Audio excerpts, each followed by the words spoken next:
Castle Goring, from Mickey, Aurora, and from me. I need to tell you, if you hear the pounding of the bass or any music at all or sounds, we have a wedding taking place downstairs. And they are the most lovely couple, absolutely lovely couple. Their families are lovely, just such a delight. So I like sharing my space with nice people.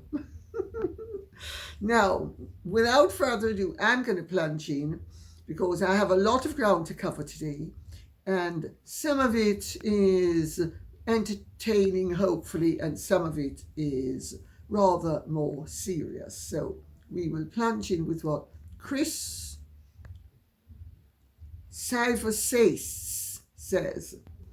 I am not trying to be rude, but asking this question, and I mean no offense to the lovely Lady C. I wonder if it's a press fabrication. It was reported here in America that Prince William has sold much acreage of the Cambridge Duchy to BlackRock. This was alleged.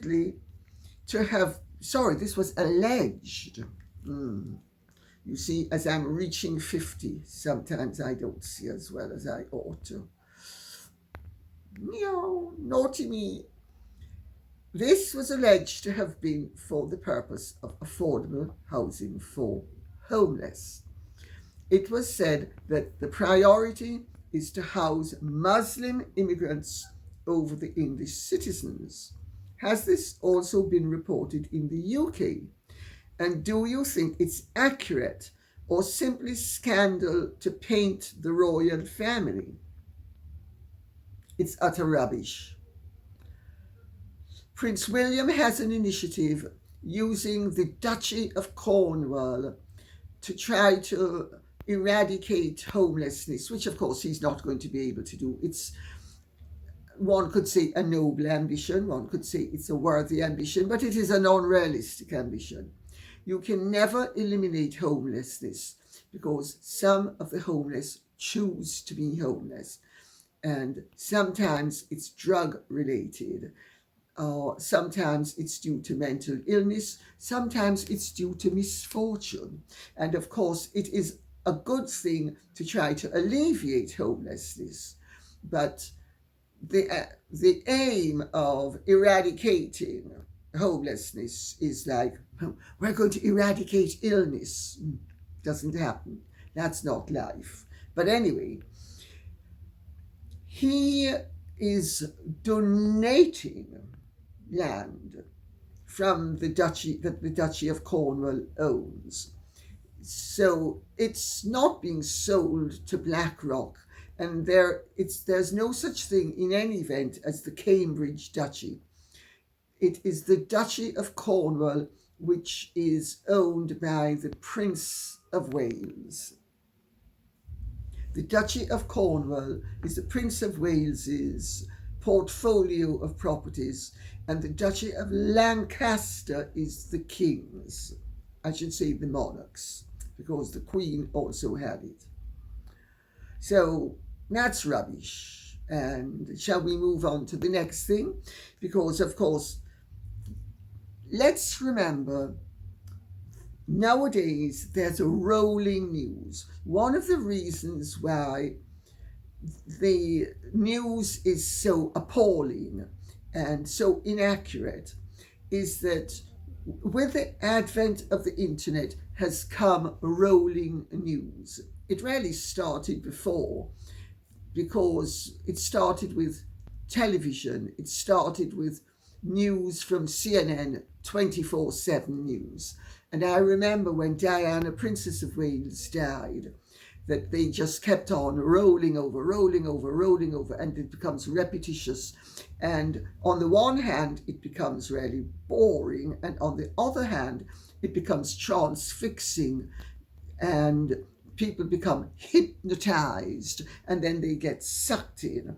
But a rolling news requires that you constantly have to feed the monster with new news except that sometimes new news is old news and other times it's invented news. So Marian, Marian O'Trelly says, Dear Lady C, I do not believe that ridiculous story of Harry wetting himself. It's so humiliating that I believe the story was invented by Meghan. She was being passive aggressive with Harry there. What man would allow the world to know that he pissed in his pants? And who cares? It makes no sense. Marianne O'Trelly, well, I've got news for you. Harry cares. And Harry was proud of his anxiety to find love to such an extent that he was histrionic.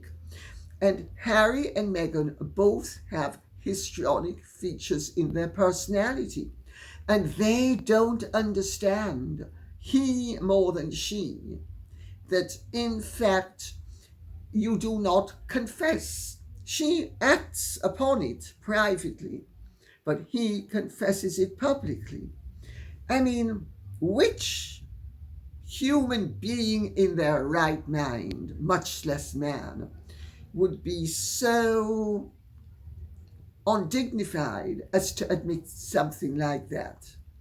I mean, it's a sign of his hysteria, his histrionic personality, his basic inability to actually feel on a profound level.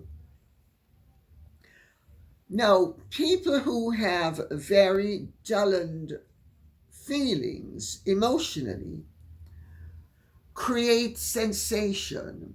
They don't really feel emotionally, so they need to feel sensationally. And there is a difference between feeling sensationally and feeling emotionally. I used to observe that with my mother. She was a great sensationalist, but she had no empathy and no real feelings for anybody but herself. I think we can say that Harry had some, if not empathy, he had a degree of charm that led one to believe he had empathy. But when he does things like say, because he's the one who admitted it, that he peed his pants, and he thinks that's something to be proud of. But it also shows the dulled lack of feeling emotionally, which he then replaces with sensation. Hence why both he and Meghan are always caught up in some drama and some sensation and some this and some that. So, I hope that makes sense. Helen Crossan says, Lady C, some people on other channels have said that only the reigning monarch can live in Buckingham Palace and Windsor Castle. Is this true? If so, what is all the carry-on about? The king is very much alive. It's not Prince William's reign yet. Well spotted, except Helen Crossan, they're wrong if they say that only the monarch can live in Buckingham Palace. Many other members of the royal family have had suites of rooms in Buckingham Palace. Princess Anne had, Prince Edward had, Prince Andrew had. Buckingham Palace is really the head office. Buckingham Palace is the head office with rooms above the office where members of the family can stay. Harry was offered a suite of rooms at Buckingham Palace as well. He turned it down. I make that point for what it's worth. Windsor Castle is a different matter. Only the monarch has the right to live there permanently as a member of the royal family. Many other people, I have pointed this out before, do live there. For instance, the priests who are attached to St. George's Chapel, the courtiers, loads of people live at Windsor Castle. For the duration of the war, Sir Gerald Kelly lived at Windsor Castle painting the state portraits of King George VI and Queen Elizabeth. He lived there the whole time. I mean, they knew that he was dragging out the commission, they being King George VI and his consort, Queen Elizabeth, who became Queen Elizabeth, the Queen Mother. And they were very accommodated, and they knew he was good company and they liked him, and so they allowed him to live there. So, but actually, he wasn't really living there, he was staying there. But many people do live there. But only the monarch, as a member of the royal family, lives there. Hence why William can't live there and shouldn't live there. So, Mama Karen says, "Good evening all. Looking stunning as usual, Lady C." Thank you. I like when I get compliments. Although the Prince and Princess of Wales are moving again, they have kept their housing normal. Normal is in quotation marks. Unlike Diana, who had a huge apartment at Kensington Palace, and the then Prince of Wales Highgrove House to accommodate just themselves 90% of the time, our wonderful Prince William and Princess Catherine have always made a comfortable family home over the opulence of a huge palace. To me, this shows what is important to them, their family. It's a shame his brother doesn't act with the same morals. Hope you don't think I'm being rude, Lady C. But where did you get your beautiful blouse? I don't know which blouse it was that you're referring to, sorry. So sorry, I have no idea. But thanks for liking it. There are actually complaints, if the truth be known, in royal circles that William puts his family first and is first and foremost a family man. Of course, there are always complaints when somebody's royal. They're not doing enough, they're doing too much, I don't agree with this, he doesn't agree with that, she doesn't agree with the other. There are countless people with countless opinions, yours truly included. Sorry, I cannot exonerate myself. He definitely puts his family first. And William has always liked cozy. Why?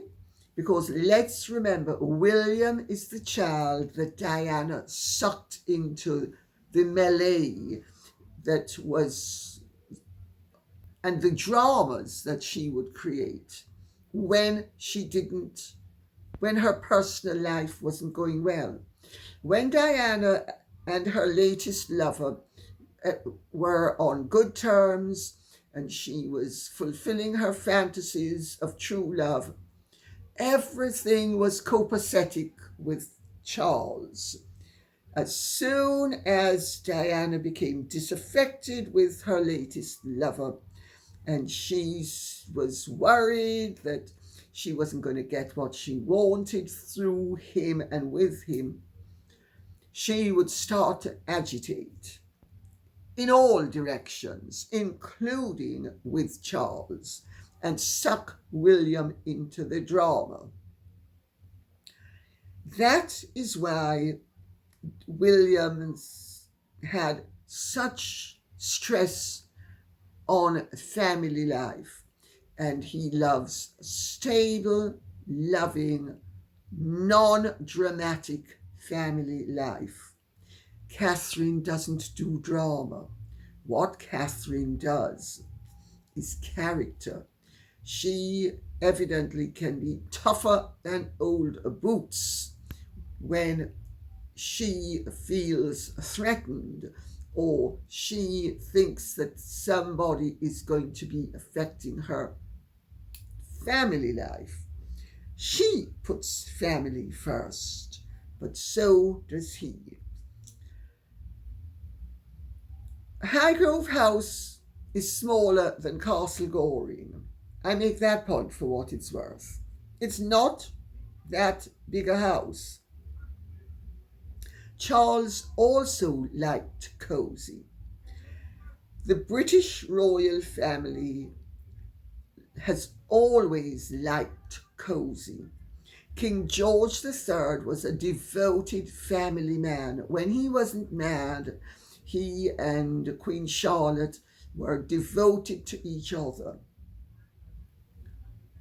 Then, when Princess Alexandra of Denmark entered the royal family as the wife of Bertie, Prince of Wales, she brought the bourgeois aspect that then proliferated throughout the whole of the royal families, into which the Danish family married. And since they married Russia, Greece, Hanover, let me stop there. They went everywhere, and they introduced bourgeois living as a desirable feature of family life. So Charles and William are not the first ones who have wanted a bourgeois family life in terms of the basic structure of their lives. Oh, they do it on a rather grander scale than a mansion flat in Allen Street, but they still do it, and they don't want to be rattling around in palaces. They like cozy. The Queen, the late Queen, she liked cozy. She and Prince Philip were very happy in Clarence House. They didn't want to move from Clarence House. Winston Churchill forced them to move from Clarence House into Buckingham Palace. And she, wherever possible, spent her time down at Windsor, which was far cozier. And Windsor, although it's huge, you could isolate yourself and be cozy, which is not possible at Buckingham Palace. So Diana, on the other hand, liked grandeur. She did. There are no two ways about it. Diana intended to hang on to Kensington Palace for the rest of her life, and she would have done it had she lived to be 80. Oh, I think you might be able to hear the sounds of joyousness downstairs. But Diana was an aristocrat, and aristocrats are often far grander than royals, because, of course, aristocrats don't have the intense public service aspect that royals have. Oh, aristocrats have to perform public duties and have an element of public service, but also about a large part of their lives are their own personal interests and their family interests. And since they're not at the top of the tree, they big themselves up more than the royals would. And so they are grander and far more splendid in many ways than the royals. Of course, nowadays it's much more difficult for them to be, because Nobody has a staff except the royals. But the willingness to be grand and to do things in broad sweeps, not Meghan Markle's petty bourgeois, pretentious sweeps, but really grand sweeps, is very aristocratic. And Diana was extremely aristocratic in every way, shape, and form. Tellingly, William inherited the royal aspect, and tellingly, Harry has gravitated to a very ersatz, downmarket form of his mother's grandeur. Because Meghan is not grand, she's grandiose. She's not grand in terms of an aristocrat who would be elegantly grand. She's grandiose and tacky, sort of Woolworth's jewellery as opposed to Van Cleef and Arpels, which would have been Diana. I make that point for what it's worth. And just trying to be as descriptive and as accurate as possible, not trying to be snobbish. A. Schwar says, what happened to Lucy Connolly is not the same as Palestine action. Palestine action actually broke the law by damaging planes by breaking into a military base. Totally different scenarios. That is not speech. You seem to be okay with people breaking into places they ought not to be when it aligns with your beliefs. What if you profess to support Israel? Sorry to insult what you actually believe. And Palestine action broke into Castle Goring and broke or defaced your things. Think about it. First of all, you make presumptions that are fallacious, but I'm not going to go there. I get your point that Palestine action was out of order, breaking in and defacing the planes. Absolutely, that was against the law. However, to the best of my knowledge, when, for instance, in the 50s and 60s, they had banned the bomb, they arrested the protesters who broke the law. They didn't ban the organization that the protesters were representing. Do you see the important distinction, which you have plainly missed the importance of? Also, normally, protesting groups do not break into private residences because private individuals can't dictate foreign policy or legislate into law that which the objecting party would object to. So your comparison is totally inept and fallacious.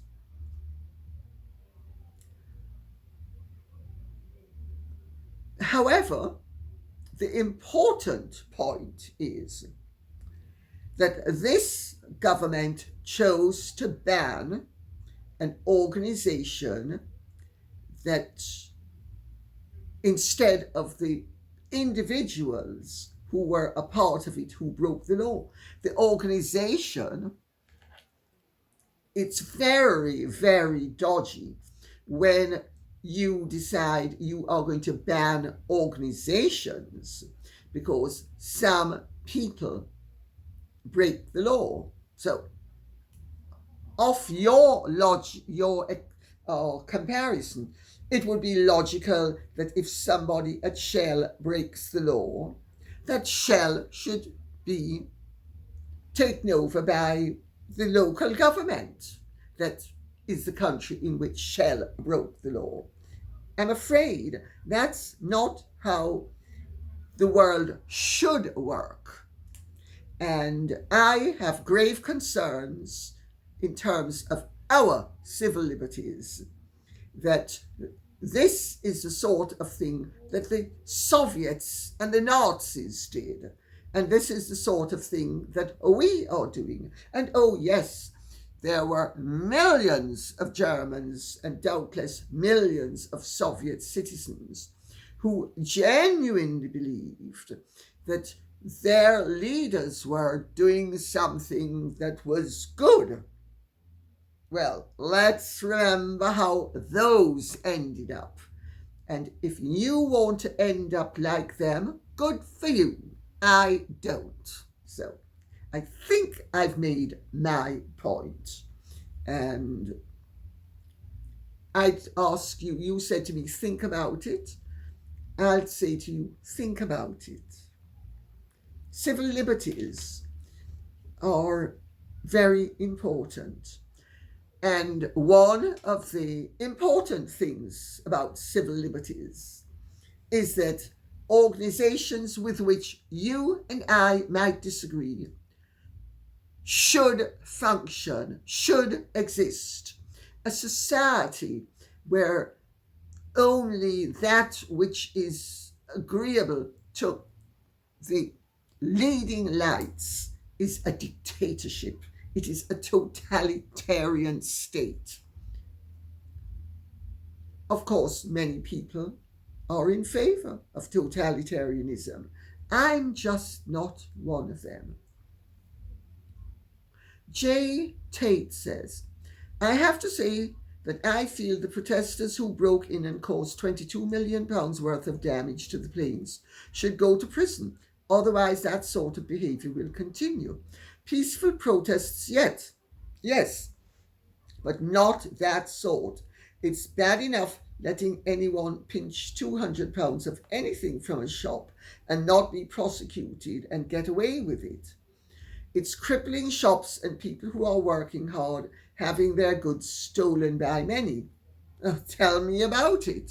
It's outrageous. You and I end up carrying the can for petty pilferage and for the attitude in this country at the moment that somebody who steals a certain amount, which I think they should be absolutely clapped in prison for, is allowed to get away with it. I agree with that. And I certainly think that the people who did the damage should be tried and should be imprisoned. But I think I've made my point as to where you draw the line.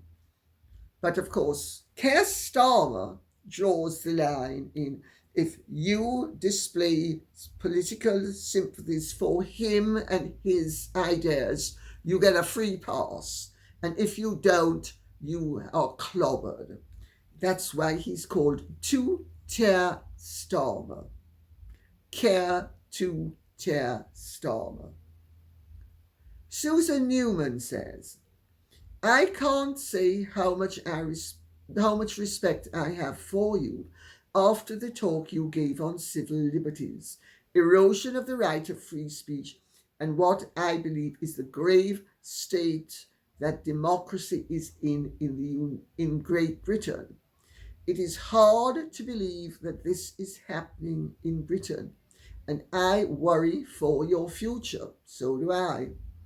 I am glad to see people are waking up and expressing their dissatisfaction at the direction Britain is going.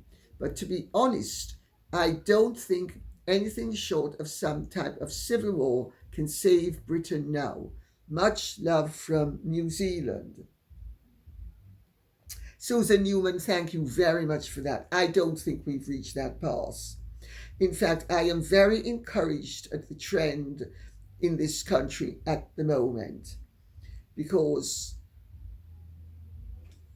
People voted in this party as a protest vote against the shenanigans and the ineptitude and, quite frankly, the gross irresponsibility of the previous government, the Conservative government. People didn't seem to understand that when you do a protest vote, you get the party you have voted for and you give them power. They didn't seem to understand that. So they clearly didn't understand what really happens in a democracy. Well, they're finding out and they don't like it. And it's very encouraging that because of all of the dissatisfaction that is taking place in this country as a result of this government's open borders policy, and they say it's not, but other people say it is. And certainly they have proven to be extremely, shall we say, inept at doing anything to seal our borders against the breaches that illegals mount against our borders. The very Labour councils that are local government extensions of the national government are now up in arms and rebelling against the national government's policies. So you have local governments that are ostensibly of the same political persuasion and the members of the same party refusing to implement the diktats of the national government. This is very encouraging. This shows that we have not reached the end of the road. We are not yet a dictatorship, and that the people of this country understand that they need to act and they are acting. So, yes, what's happening in this country is very concerning. This government has gone to great lengths in a very short space of time to absolutely destroy much of the fabric of our civilization. But grassroots supporters of this government are now rebelling against them. That's a very good sign. So let's see what happens, because people should not be voting with anything but their ultimate enlightened self-interest and the good of the country and the good of people within the country and protecting our national interests, none of which, it has to be said, this government has been protecting. So let's see what happens, because Keir Starmer uses the law, and he uses the law to effect what he wants and affect what he wants. But as long as he has some respect for the law and the rule of law, which he clearly does, there is hope for us as long as we as a country continue to object to the erosion of our civil liberties and the destruction of our way of life and our British culture. Let's put it like that. Nakeda Bozek says, the attack on the Prince and Princess of Wales escalated after the ex-Daily Mail journalist joined the King's entourage. The Daily Mail is run by the coven of Griffiths, Elvin, etc. Oh dear, I love it. Nakeda Bozek, thank you for that. I love it. I do not actually think that. Sorry. Monsieur Andre. I do not think that Tobin Andre is actually orchestrating an anti-William campaign. But I do think that the Mail is orchestrating for its own reasons an anti-William campaign. But it's also doing just enough of the concerns that people privately always have about the performance of any member of the royal family.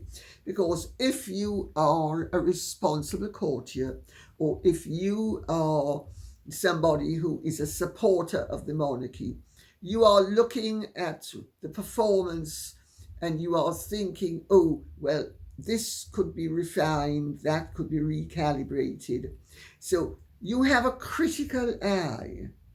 So the valid criticisms, and I'm not going to go into what they are because they're basically quite trivial, are interwoven into the narrative. But the big picture that the Mail is aiming for is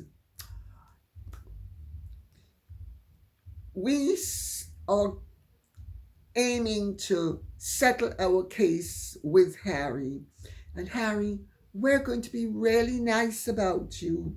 Well, Harry's not dumb. Well, he is dumb, but he's not that dumb that he doesn't realize that once he settles the case with the Mail, they're going to have their knives out for him again. So it suits him to have it not settled for as long as possible so that they will suck up to him. There's that going on.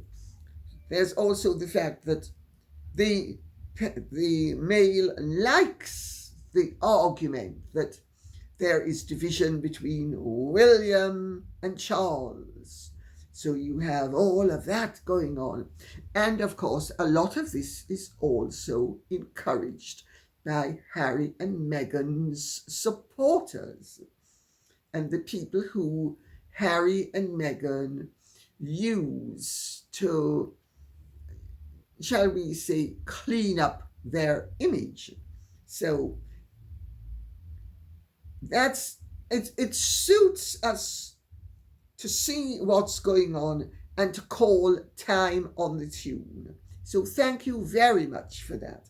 And we will end with what Steve Bannier says.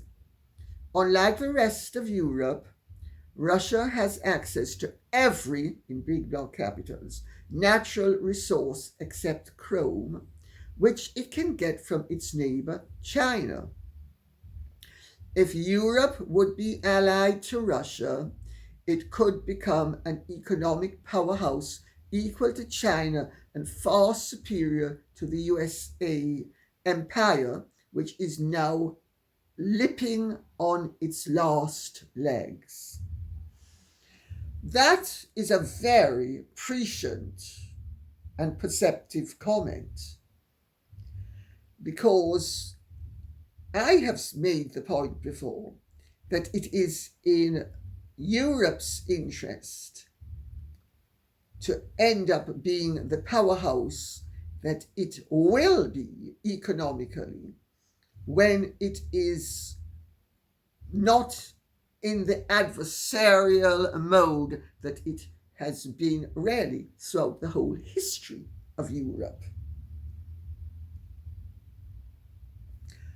Certainly when Russia was communist, there is no way that we should have wanted to be in any sort of alliance or friendship with Russia.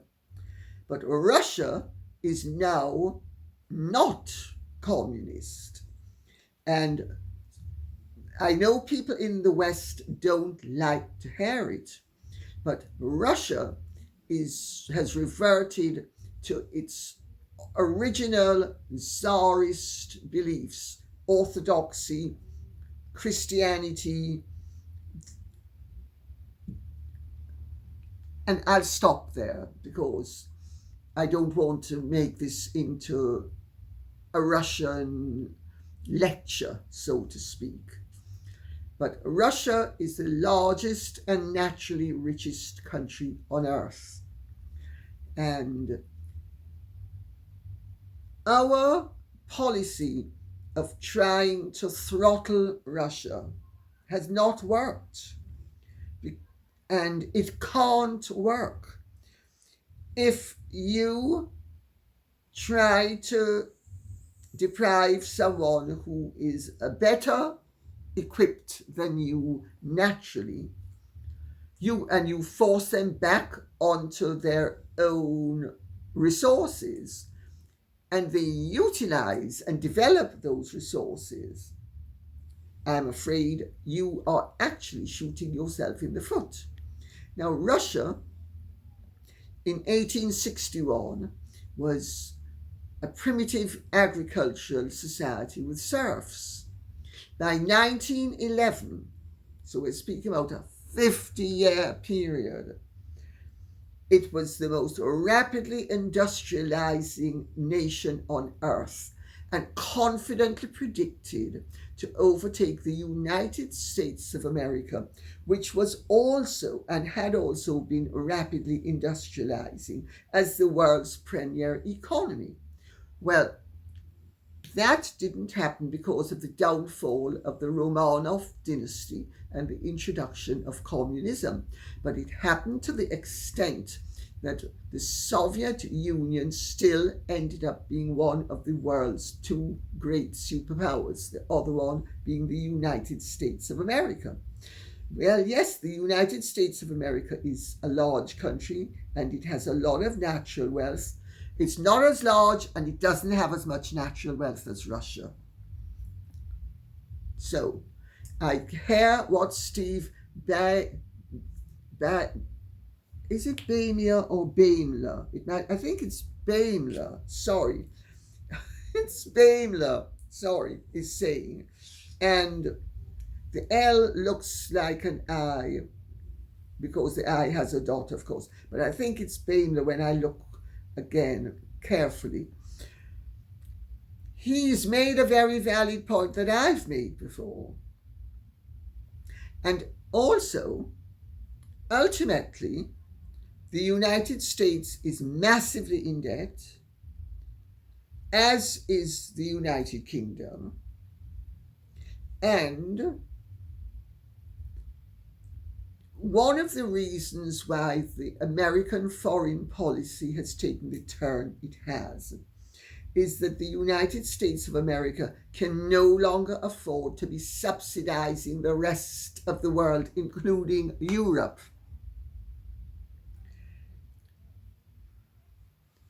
Europe's natural interests lie with European hegemony and European respect for the different nationalities on the continent and respect for their varying cultures,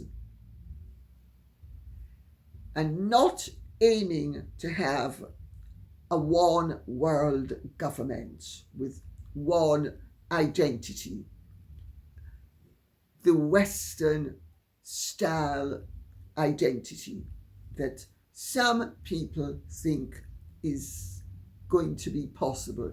It's not possible. It will never be possible. It's an unrealistic objective, in my view. That doesn't mean that we shouldn't aim for cooperation and economic cooperation, a degree of unity in terms of respect for each other's cultures, each other's customs, and each other's rights. It's a long way off, but I hear what Steve Daimler is saying, and I think that ultimately,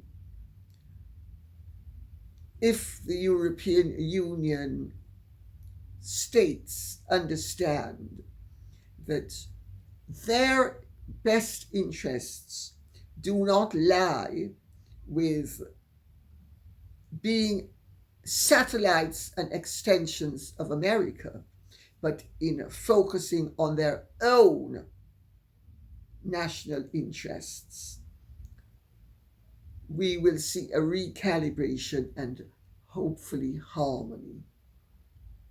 And on that note, I'll say thank you very much for listening. Please keep the questions and comments coming in so I will know what you would like us to be speaking about. Thank you. Take good care. And if you have truly enjoyed this, would you care to like, share, subscribe, press the notification bell? Godspeed.